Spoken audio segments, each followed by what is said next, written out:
Hello, good evening साथियों, कैसे हैं आप लोग? उम्मीद है सभी लोग बहुत अच्छे होंगे। ये हमारी क्लास रहने वाली है भाषा शिक्षण से संबंधित आपकी। तो लगातार क्लास में बने रहिएगा और जितने लोग इससे जुड़ चुके हैं सभी लोग एक बार सेशन को अपने साथियों के पास में शेयर कर लीजिए। उसके बाद में हम शुरू करते हैं अपनी आज की क्लास। क्लास है आपकी भाषा शिक्षण की, हिंदी भाषा शिक्षण की, और लास्ट में हम इसमें क्वेश्चन भी करेंगे 8 से 10। तो लगातार क्लास में बने रहिएगा और देखना कितने आप क्वेश्चन कर पा रहे हैं क्लास लेने के बाद में। टॉपिक है हमारा भाषा। भाषा शब्द की उत्पत्ति भाष शब्द से हुई है, जिसका अर्थ है कहना, बोलना या फिर उच्चारण करना। क्या जिसका अर्थ होता है कहना, यानी कि किसी से कुछ कहना, बोलना, आपस में बातचीत करना। ये होता है भाषा का शाब्दिक अर्थ।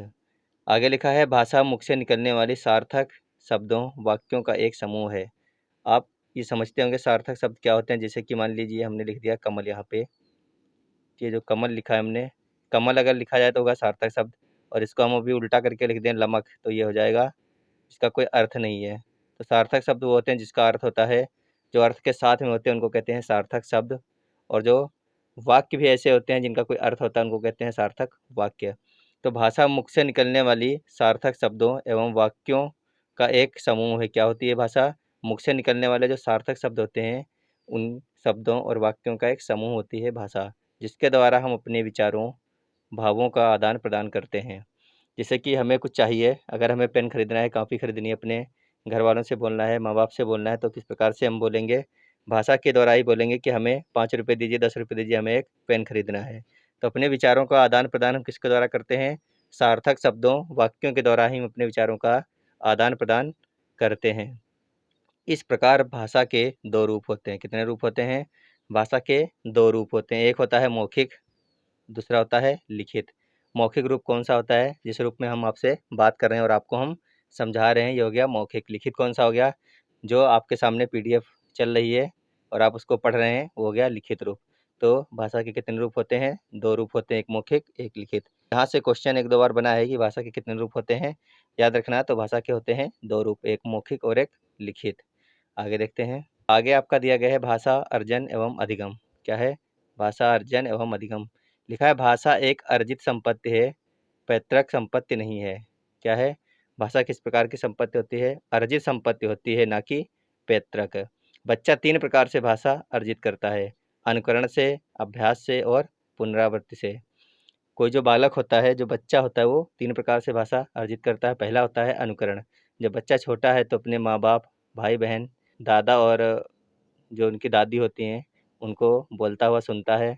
सुनते सुनते धीरे धीरे उनके द्वारा बोले गए वाक्यों का अनुकरण करने लगता है। तो ये हो गया पहला, अनुकरण के द्वारा। दूसरा होता है अभ्यास। वो धीरे धीरे जब बोलने लगता है, इसके मुंह से निकलता है दादा, बाबा, बुआ, फूफा, इस प्रकार से अभ्यास करने लगता है धीरे धीरे। और उसकी जो भाषा होती है, जो वो बोलना शुरू करता है, वो धीरे धीरे अभ्यास के द्वारा मजबूत होती जाती है। उसके बाद में तीसरा जो चरण है वह है पुनरावृत्ति। जब किसी शब्द को बोलता है, वो नियमित रूप से बोलता है, पता चले 10 से 15 दिन बाबा बाबा ही चिल्लाता है जब बच्चा बोलना शुरू करता है, तो जिससे वो क्या होती है? पुनरावृत्ति होती है। लगातार एक शब्द को बार बार बोलना क्या कहलाता है? पुनरावृत्ति कहलाता है। तो भाषा 3 प्रकार से कोई बच्चा जब सीखता है, तो पहला होता है अनुकरण, दूसरा होता है अभ्यास और तीसरा होता है पुनरावृत्ति। उसके बाद में दिया गया है भाषा अधिगम के महत्वपूर्ण बिंदु। देखते हैं ऐसे कौन कौन से बिंदु हैं जो भाषा अधिगम के लिए महत्वपूर्ण है। पहला है भाषा एक नियमबद्ध व्यवस्था है। भाषा किस प्रकार की व्यवस्था है? नियमबद्ध व्यवस्था है। नियमबद्ध इसको क्यों कहा जाता है? क्योंकि भाषा बोलने के भी कई सारे नियम होते हैं, इसीलिए भाषा नियमबद्ध व्यवस्था के अंतर्गत आती है। भाषा निरंतर परिवर्तनशील होती है। भाषा क्या होती है? हमेशा बदलती रहती है, क्योंकि सबसे पहले संस्कृत थी, उसके बाद में क्या आया? संस्कृत, पाली, प्राकृत, अपभ्रंश, इस प्रकार से भाषा चेंज होती रही। और आज हम जहाँ पर आ गए हैं वो देवनागरी लिपि की हमारी हिंदी चल रही है।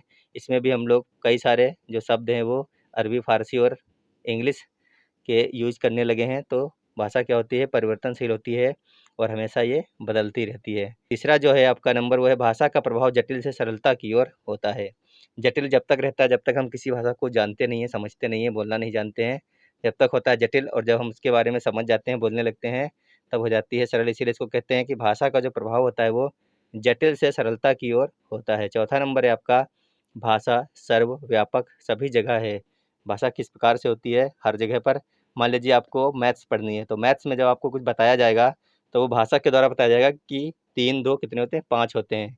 बोर्ड पे लिखने के बाद में अध्यापक आपको समझाता है कि किस प्रकार से 3 2 5 हुए हैं, तो भाषा के द्वारा ही समझाएगा, चाहे वो इंग्लिश में बोले, चाहे हिंदी में बोले और चाहे वो चाइनीज़ में बोले, लेकिन बोलेगा तो भाषा ही। तो भाषा क्या होती है, हर जगह पर, सभी जगह पर उपलब्ध रहती है, भाषा सर्वव्यापक होती है।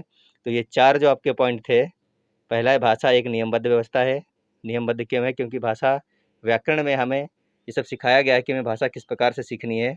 पहले क्या है, कितने स्वर हैं, कितने व्यंजन हैं और कहाँ पर स्वर का प्रयोग करते हैं, कहाँ पर व्यंजन का प्रयोग करते हैं, तो इसको बोलते हैं नियमबद्ध व्यवस्था। दूसरा है भाषा निरंतर परिवर्तनशील होती है, ये हमने जान लिया कि किस प्रकार से भाषा में परिवर्तन होता है। तीसरा नंबर था भाषा का प्रभाव जटिल से सरलता की ओर होता है। भाषा जब तक हमें किसी भाषा के बारे में ज्ञान नहीं होता, जब तक वो जटिल होती है, जब ज्ञान हो जाता है तो वो हमारे लिए धीरे धीरे सरल हो जाती है। उसके बाद में था भाषा सर्वव्यापक और सभी जगह होती है। इसके बारे में हमने अच्छी तरीके से जान लिया कि किस प्रकार से भाषा हर जगह रहती है। अब देखते हैं आगे। अगला हमारा पॉइंट है, संयुक्त परिवार में बच्चे का भाषा विकास अच्छा होता है। जो हमारा संयुक्त परिवार होता है, संयुक्त परिवार बोलते किसको हैं, पहली बात तो यह है। एकल परिवार और संयुक्त परिवार किस प्रकार से होते हैं। एकल परिवार वो होते हैं जिनमें माँ बाप और बच्चे एक साथ रहते हैं, उनको बोलते हैं एकल परिवार। और संयुक्त परिवार वो होते हैं जिसमें दादा और दादी, चाचा चाची, मम्मी पापा ये सब एक साथ रहते हैं, उनको बोलते हैं संयुक्त परिवार। तो जो संयुक्त परिवार में बच्चे का अभ्यास होता है, भाषा का विकास होता है, वो बहुत ही अच्छी तरीके से होता है। क्योंकि जब बच्चा बड़ा होने लगता है तो उसके पास कोई ना कोई बना रहता है, कभी दादा हैं, कभी दादी हैं, कभी चाचा हैं, कभी चाची हैं, तो कोई ना कोई उसके पास रहता है जो उसको बोलने के लिए उकसाता रहता है। इसीलिए बच्चे का जो है संयुक्त परिवार में भाषा विकास बहुत ही अच्छी तरीके से होता है। दूसरा ऑप्शन है, भाषा को सीखने के लिए संबंध भाषा की वातावरण होना आवश्यक है। भाषा को सीखने के लिए भाषा का जो वातावरण होता है वो होना बहुत ही आवश्यक होता है कि जब बच्चा बोलना सीख रहा है उस समय आपके जो घर का माहौल है, वातावरण है, वो किस प्रकार का है। उसको उस प्रकार का वातावरण मिलना चाहिए कि उसके सामने कोई बोलने वाला हो, जिससे वो उसका अनुकरण करके भाषा का बार-बार अभ्यास करे और उसकी पुनरावृत्ति करे, जिससे भाषा जल्दी सीख जाए बच्चा। इसीलिए भाषा को सीखने के लिए संबंध भाषा का वातावरण होना बहुत ही आवश्यक है। तीसरा ऑप्शन है, भाषा अध्ययन में मुख्य तत्व उच्चारण की स्पष्टता है। जब कोई बच्चा जब कोई बालक भाषा को सीखता है तो उच्चारण की जो स्पष्टता होती है वो बहुत ही महत्वपूर्ण भूमिका निभाती है कि जो कुछ आप बोल रहे हो बालक के समझ में आए स्पष्ट रूप से, तो उसकी महत्वपूर्ण भूमिका होती है। मान लीजिए आप अभी अपने क्लास में जब बालक छोटे होते हैं, नर्सरी केजी में, आप उनको कुछ बता रहे हैं, समझा रहे हैं, अगर आप स्पष्ट तरीके से नहीं उनको समझा पा रहे हैं, मान लीजिए आप एप्पल बोल रहे हैं और आपके मुँह से एप्पल की जगह बेपल निकल रहा है या फिर और कोई वर्ड निकल रहा है, तो बच्चा नहीं समझ पाएगा। इसीलिए क्या है, भाषा अध्ययन में मुख्य तत्व क्या होता है, उच्चारण की स्पष्टता। जो भी आप बोल रहे हो बिल्कुल स्पष्ट बोलें, एक-एक वर्ड उनके समझ में आना चाहिए कि आप क्या बोल रहे हैं। उसके बाद अगला नंबर है, भाषा की कक्षा में यह महत्वपूर्ण है कि भाषा के प्रश्न भूमि पर किसी को पीछे न छोड़ा जाए। ये बहुत अच्छा पॉइंट है कि जब आप किसी क्लास में बच्चे को पढ़ा रहे हैं तो आपके लिए यह बहुत ही ज़्यादा इम्पोर्टेंट है।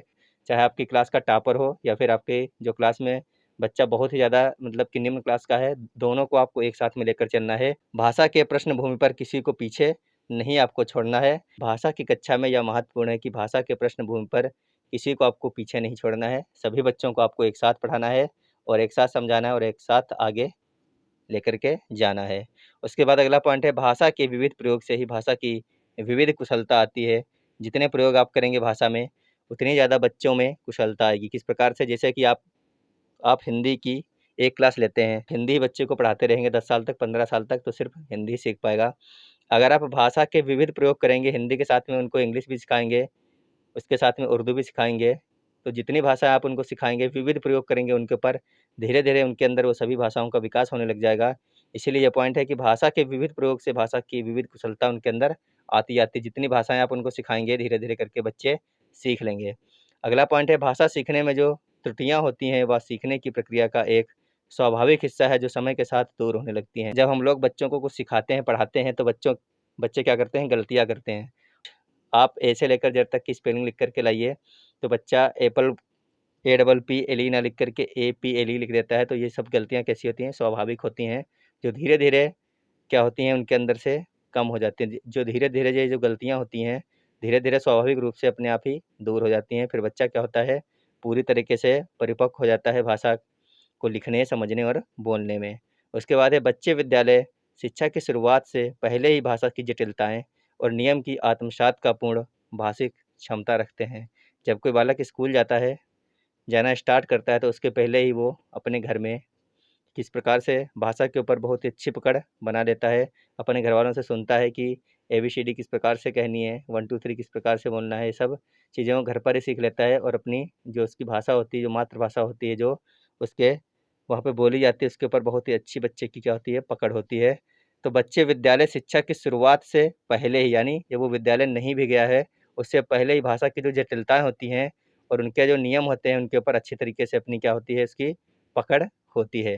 तो ये थे हमारे महत्वपूर्ण पॉइंट। भाषा से हम करेंगे इनसे संबंधित महत्वपूर्ण प्रश्न जो आपके एग्जाम में पूछे जाते हैं। तो क्लास में बने रहिएगा। क्लास अच्छी लग रही हो तो वीडियो को लाइक करिए। पहली बार जुड़ रहे हैं तो चैनल को सब्सक्राइब जरूर कर लीजिए।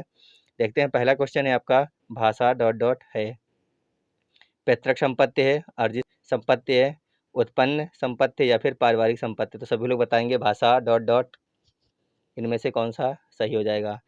तो अभी हम पीछे पड़ चुके हैं कि भाषा पैतृक संपत्ति नहीं होती है, भाषा क्या होती है, अर्जित संपत्ति होती है। यानी ऑप्शन नंबर 2 जिन लोगों ने किया बिल्कुल सही हो जाएगा, भाषा अर्जित संपत्ति होती है, ना कि पैतृक।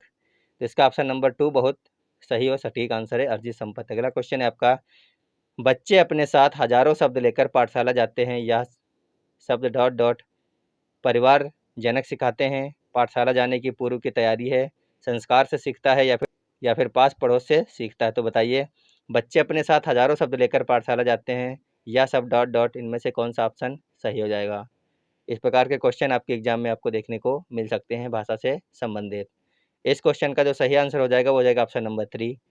बच्चे अपने साथ हजारों शब्द लेकर पाठशाला जाते हैं, यह शब्द संस्कार से सीखता है, यानी कि अपने घर में अपने दादा दादी, मम्मी पापा, भाई बहन से वो ये शब्द सीख करके जाता है। नमस्कार करना या फिर कुछ पानी के लिए बोलना, ये सब चीज़ें कहाँ सीखता है बच्चा, अपने घर से सीखता है, संस्कारों से सीखता है। यहाँ पर ऑप्शन संस्कार नहीं दिया जाएगा तो यहाँ पर हो जाएगा पास पड़ोसी से सीखता है, लेकिन जब तक यहाँ पे संस्कार दिया रहेगा तो इसका यही आंसर सही हो जाएगा, संस्कार से सीखता है। ऑप्शन नंबर 3 इसका बिल्कुल सही आंसर हो जाएगा। देखते हैं अगला क्वेश्चन।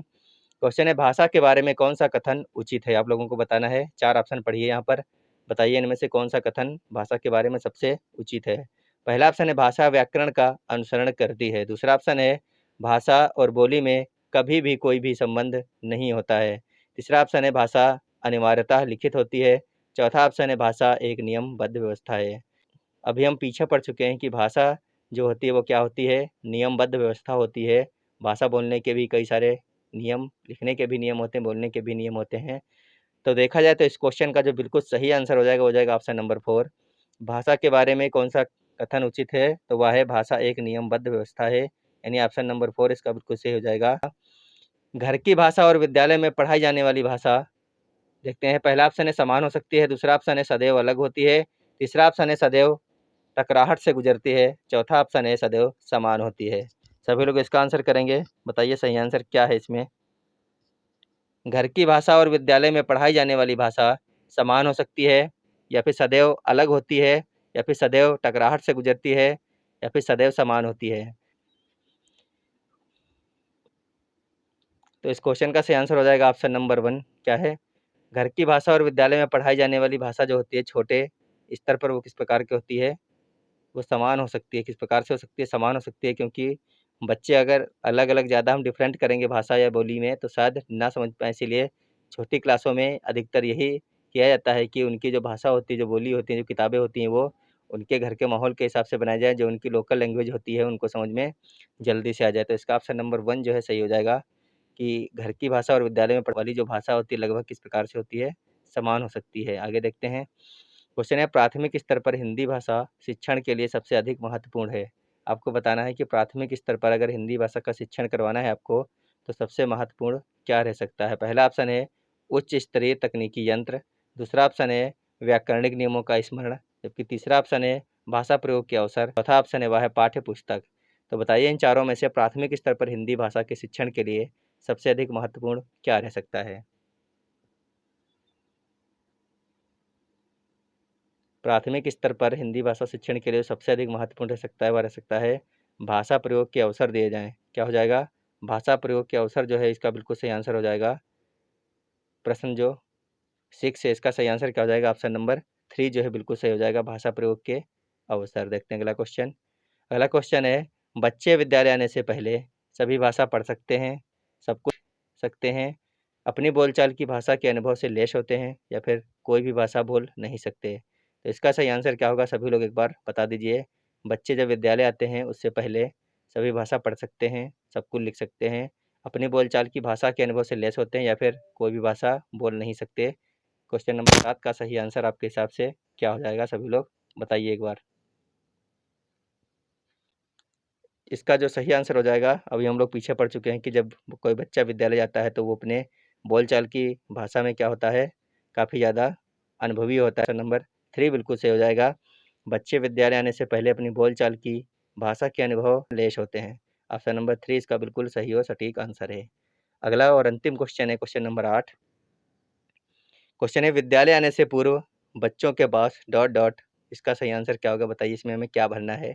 विद्यालय आने से पहले बच्चों के पास अपनी भाषा का संपूर्ण बाल साहित्य होता है। अपनी भाषा का संपूर्ण बाल साहित्य होता है, ये तो हो गया गलत। दूसरा ऑप्शन है 5000 शब्द होते हैं, ऐसा कुछ नहीं होता है। 5000 होंगे कि 10,000 होंगे ये कोई अनिवार्य नहीं होता है। 5000 वाक्य होते हैं, ये भी गलत हो गया। अपनी भाषा के जटिल और समृद्ध संरचना होती है, बिल्कुल सही है। बच्चा जब विद्यालय आता है उसके पहले उसके पास क्या होती है, अपनी जो भाषा होती है, घर की बोलचाल की भाषा होती है, उसके संबंध में जटिलता और संबद्धता उनके पास ज़रूर होती है। तो इस क्वेश्चन का ऑप्शन नंबर 4 जो है बिल्कुल सही हो जाएगा। बच्चे विद्यालय आने से पूर्व अपनी भाषा के जटिल और समृद्ध संरचना अपने पास रखते हैं। इसका ऑप्शन नंबर 4 जो है बिल्कुल सही हो जाएगा। तो ये थी आज की हमारी क्लास हिंदी की, हिंदी शिक्षण शास्त्र की। अगर क्लास अच्छी लगी हो तो वीडियो को लाइक करिएगा और कमेंट बॉक्स में बताइएगा कि इस प्रकार से आपको क्लासेस चाहिए, तो हम नियमित रूप से एक क्लास आपके लिए यही डालते रहेंगे हिंदी की, जिसमें आपको काफ़ी अच्छे क्वेश्चन मिल जाएंगे। ईवीएस की बुक से सभी की सभी हम क्लासें आपके लिए बनाते रहेंगे। इसके बाद में आपके लिए हिंदी पेडागोजी की भी क्लासेस चलेंगी, तो आप बताइए आपको ये क्लास हमारी कैसी लगी।